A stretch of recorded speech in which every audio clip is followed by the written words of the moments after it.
എന്തുകൊണ്ടാണ് നമ്മൾ ഈ കാണുന്ന സിനിമാ നടന്മാരും നടിമാരും ഒക്കെ ഇത്ര യുവാക്കളും യുവതികളുമായിട്ടിരിക്കുന്നത്? ഇതിനുള്ള കാരണം പല പല കാരണങ്ങൾ പറയാറുണ്ട് വീഡിയോകളിലെല്ലാം. ധാരാളം കാരണങ്ങൾ പറഞ്ഞുള്ള വീഡിയോസ് ഞാൻ കാണാറുണ്ട്. ഇതൊന്നുമല്ല പ്രധാനപ്പെട്ട കാരണം. ആ കാരണമാണ് ഞാൻ ഈ പറയാൻ പോകുന്നത്. ചില നടന്മാരെയൊക്കെ നമ്മൾ കാണുമ്പോൾ നമ്മൾ പറയും, ഓ ഇവര് 22 വർഷം മുമ്പ് അഭിനയിച്ച സിനിമയാണിത്.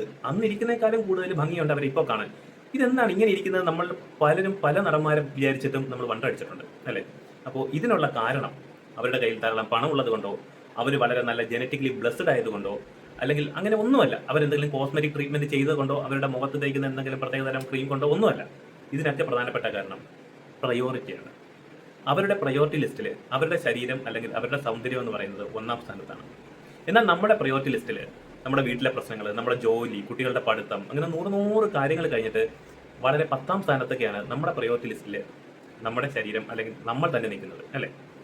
എന്നാൽ ഈ നടന്മാരെ കാര്യം എടുത്തു കഴിഞ്ഞാൽ അവരുടെ പ്രയോറിറ്റി ലിസ്റ്റിൽ ഒന്നിൽ അവരെ നിർത്തിയാൽ മാത്രമേ അവർക്ക് ഈ പറഞ്ഞ ബാക്കി കാര്യങ്ങൾ സാധിക്കാൻ സാധിക്കൂ. കാര്യം അതിൽ നിന്നാണ് അവർക്ക് പണം ഉണ്ടാക്കുന്നത്. എന്നാൽ നമ്മൾ പണം ഉണ്ടാക്കുക നമ്മുടെ ശരീരം വെച്ചിട്ടല്ല അല്ലേ? നമ്മൾ നമ്മുടെ ബുദ്ധി ഉപയോഗിച്ചിട്ടോ അല്ലെങ്കിൽ മറ്റു പല കാര്യങ്ങൾ വെച്ചിട്ടോ ശരീരം പണം ഉണ്ടാക്കുമ്പോൾ നമുക്ക് അത് നമ്മുടെ പ്രയോറിറ്റിയിലോട്ട് വരും. അപ്പോൾ ആണ് അവർ വളരെ യങ്ങായിട്ടിരിക്കുന്നതും നമ്മൾ പെട്ടെന്ന് ഏജ്ഡ് ആവുന്നത്. അപ്പോൾ നമുക്കും ഇതുപോലെ ഈസി ആയിട്ട് അച്ചീവ് ചെയ്യാൻ പറ്റുന്ന ഒരു കാര്യമാണ്. പ്രയോറിറ്റി ലിസ്റ്റിൽ 1ാം സ്ഥാനത്ത് നമ്മളെ കൊണ്ടുവരണമെന്ന് ഞാൻ ഒരിക്കലും പറയില്ല. പക്ഷെ ഒരു 3ാം സ്ഥാനത്തെങ്കിലും നമ്മളെ കൊണ്ടുവരാൻ സാധിച്ചാൽ നമുക്കും ഇരിക്കാം. വളരെ യങ്ങായിട്ട് വളരെ ഹെൽത്തി ആയിട്ട് നമുക്ക് ഇരിക്കാം.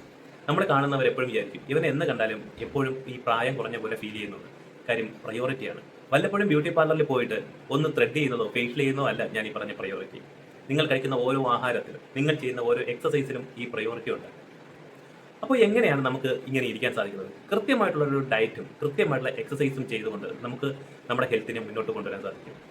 നമ്മളിപ്പോൾ നമ്മുടെ ഫുഡിന് വേണ്ടിയിട്ട് നമ്മൾ കുറച്ച് പൈസ കൂടുതൽ ചിലവാക്കിയാൽ അതൊരു എക്സ്പെൻസ് ആയിട്ട് ഒരിക്കലും കൂട്ടരുത്. ഞാൻ എൻ്റെ ക്ലയൻസിനോടൊക്കെ പറയും, നിങ്ങൾക്ക് വരുന്ന ഫുഡിന് ചിലവാകുന്നുണ്ടെങ്കിൽ, ഫുഡിന് അങ്ങനെ ചിലവാകാനൊന്നും പോകണില്ല, അൺഹെൽത്തി ഫുഡ് കഴിക്കാനാണ് യഥാർത്ഥത്തിൽ ഒരുപാട് ചിലവ് വരുന്നത്. എങ്കിലും പോട്ടെ, എന്തെങ്കിലും പൈസ നിങ്ങൾ നിങ്ങളുടെ ഹെൽത്തിന് വേണ്ടി ചിലവാക്കിയാൽ അതൊരു ഇൻവെസ്റ്റ്മെന്റ് ആയിട്ട് കണക്കാക്കുക.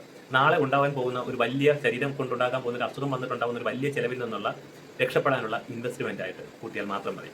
സത്യം പറഞ്ഞാൽ ഈ ഹെൽത്തി ഡയറ്റ് എടുക്കുമ്പോഴാണ് ഏറ്റവും കുറഞ്ഞ ചിലവിൽ നമുക്ക് ആഹാരം കഴിക്കാൻ പറ്റുന്നത്. നിങ്ങളുടെ ഉറക്കവും നിങ്ങളുടെ ഇപ്പോഴത്തെ ഹെൽത്ത് കണ്ടീഷനും നിങ്ങളുടെ ജോലിയിൽ എത്രത്തോളം സ്ട്രെസ് ഉണ്ടെന്നും നിങ്ങളുടെ ആക്ടിവിറ്റി ലെവലും നിങ്ങളിപ്പോൾ കഴിക്കുന്ന ഫുഡും ഒക്കെ കാൽക്കുലേറ്റ് ചെയ്തതിന് ശേഷം നിങ്ങൾക്ക് വേണ്ടിയിട്ടുള്ള ഒരു ബാലൻസ് ഡയറ്റ് പ്ലാൻ അതെനിക്ക് നിങ്ങളെ തന്ന് സഹായിക്കാൻ സാധിക്കും. നിങ്ങൾ ഈ കാണുന്ന എല്ലാ സെലിബ്രിറ്റീസും ചെയ്യുന്നത് ഇത്തരത്തിലുള്ള ഒരു ബാലൻസ് ഡയറ്റ് പ്ലാനാണ്. അതോടൊപ്പം തന്നെ കൃത്യമായ എക്സസൈസും ചെയ്താൽ നിങ്ങൾക്കും ആ പ്രായം ഫീൽ ചെയ്യുന്നത് കുറയ്ക്കാൻ സാധിക്കും. ഓക്കെ, അപ്പോൾ എവിടെന്നാ ഞാൻ ഈ പറഞ്ഞ പോലെ ഈ ബാലൻസ് ഡയറ്റ് പ്ലാൻ വേണമെന്നുണ്ടെങ്കിൽ മോൾ കാണുന്ന വാട്സ്ആപ്പ് ടബിൽ എന്നെ കോൺടാക്ട് ചെയ്യാം. ഉറപ്പായിട്ടും നിങ്ങൾക്ക് വേണ്ടിയിട്ടുള്ള ഒരു ബാലൻസ് ഡയറ്റ് പ്ലാൻ ഞാൻ ചെയ്തു തരുന്നതാണ്. ഉറപ്പായിട്ടും അതിനൊരു പേയ്മെന്റ് ഉണ്ടായിരിക്കും, ഒരിക്കലും ഒരു ഫ്രീ സർവീസ് ആയിരിക്കത്തില്ല. സോ ഇത്തരത്തിലുള്ള ഇൻഫർമേഷൻ ആയിട്ട് എൻ്റെ ഈ പേജും ഒന്ന് ഫോളോ ചെയ്ത് വെച്ചേക്കാം. അപ്പോൾ ആലോചിക്കേണ്ട പ്രയോറിറ്റി